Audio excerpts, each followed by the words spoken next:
Hello everyone, I am Kajal Jha, lecturer in a Pravin Patil College of Diploma Engineering and Technology.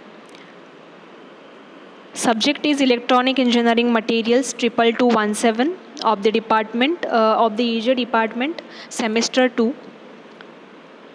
Unit number 5, that is microelectronic components and spatial materials. In a previous video we will done with the F and W antennas, and in this video we will see what are the micromotors, what is mean by micromotors, and what are the types of micromotors. So let's see. Micromotors. It is new in the engineering field. The concept and the fabrication of the micromotors is comparatively new in the engineering field, and it is gaining more and more importance from the scientists, then engineers and manufacturers. So micromotors are finding various applications such as robotics, then medical instrumentation, and the many other fields. With a advance in the technology and understanding in the area of micromachining, more and more complex new devices are being fabricated. So micro electromechanical system MEMS is the fastest growing field of micromachining. Micromotors correspond to the family of MEMS, that is micro electromechanical system. The dimensions of the micromotors are in millimeters to sub-millimeters ranges. The MEMS micromotors are the real rotation actuators which have the following important feature.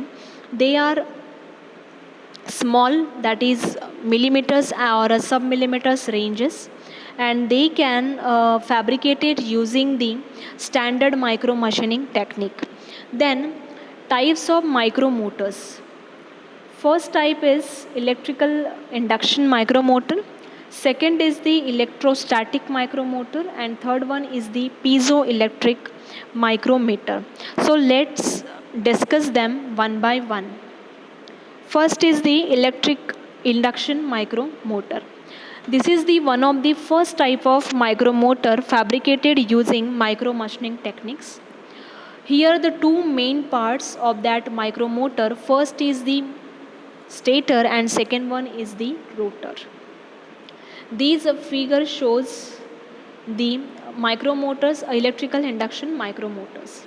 Okay, this figure shows the electrical induction micromotors. So this motor operates. This is the one of the first type of micromotors fabricated using the micromachining technique. These are the two main parts of the motor, is nothing but first is the stator and second one is the rotor. This motor operates on the principle of electromagnetic induction between the stator and rotor. The driving signal is applied to the stator and the stator field acts upon the rotor to induce the rotational torque. A stator has a collection of conductors.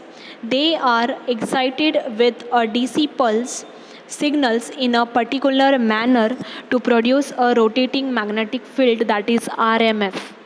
In some fashion, the RMF interacts with the rotor to create a torque which will turn or rotate that motor. So this figure will shows the operation and the structure of the electrical micromotors.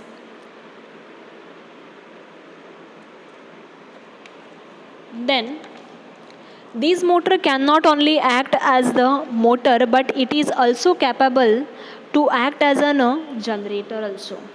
Therefore, it can be used for a small scale mobile power generation. As there are no active electrical component on the rotor, it is not necessary to use the electrical brushes here. So as the brushes are not being used, the wear and tear is zero, which gives the longest lifetime to the induction micromotors. There are some limitations. So some limitations of these motors which restrict their use are as follows. First is the induction micromotor are the largest of all the three micromotors. Due to the use of magnetic material and winding, the power per unit volume of these motors decreases. They need a high driving voltage, typically a 300 volts, and frequency up to 2 megahertz. This makes a motor controller more complicated to implement. The stator frequency should be high for a proper operation of the motor. Due to this, the motor runs at a very high speed. Next is the electrostatic micromotor. The electrostatic micromotors also have a stator and rotor. These motors are basically the charge coupled device, the operation of which relies on the force of attraction of opposing charges to induce a torque on the rotor. Due to this principle of operation, these motors are also called as or classified as variable capacitance micromotors.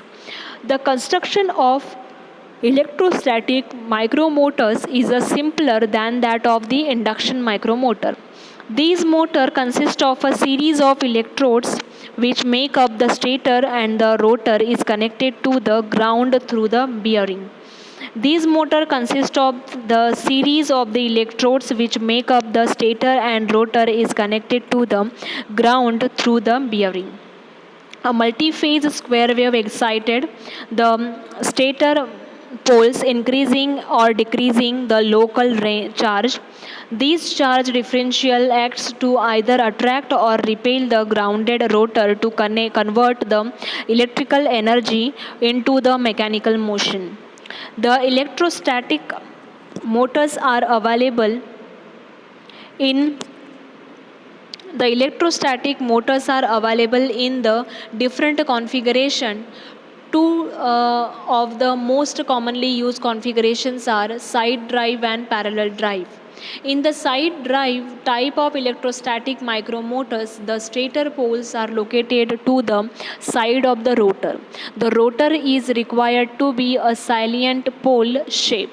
So the parallel drive configuration consists of two parallel circular plates. One plate serves as the freely rotating rotor, and the other serves as the stator, which make up a circular array of electrodes that turn the rotor like a fan.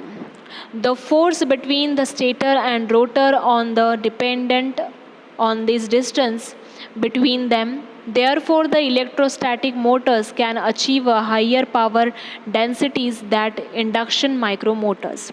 So, smaller in size and motor is very simpler. Then after that, third one is the piezoelectric micromotors. The operating principle of a piezoelectric micromotors is as follows. The rotor rides flexural waves on the stator that are created using the piezoelectric effect. The motor consists of a rotor plate on a bearing of some sort which comes into the physical contact with the plate parallel to the rotor. The stator is either manufactured from the attached form or attached to a material which exhibits a strong reaction to the piezoelectric effect, due to which the crystalline structure of the substance deforms in an electric field. Many devices use a compound called PZD as the elastic piezoelectric membrane layer. The surface deformation are controlled in such a way that waves propagate around the surface of the stator when it is contact with the rotor. The friction between the rotor and the flexural waves results into torque and turns the rotor in a opposite direction of the wave propagation. It is important to understand how the rotor is made to through the spin through the friction between the rotor and stator surface waves. This implies that the rotor This will implies that the rotor need not have any electrical characteristics at all. This will simplify the fabrication process. Another important characteristics of this motor is that the frictional loss is very low. Therefore, its output mechanical power increases due to high torque to speed ratio. These motors do not need the gear reduction. So these will simplify the fabrication of these motors further. We can use the standard micro machining technique to fabricate the piezoelectric motors. The entire structure of these micro motors is usually fabricated using silicon and polysilicon for a bearing and whatever piezoelectric material required for the actuator.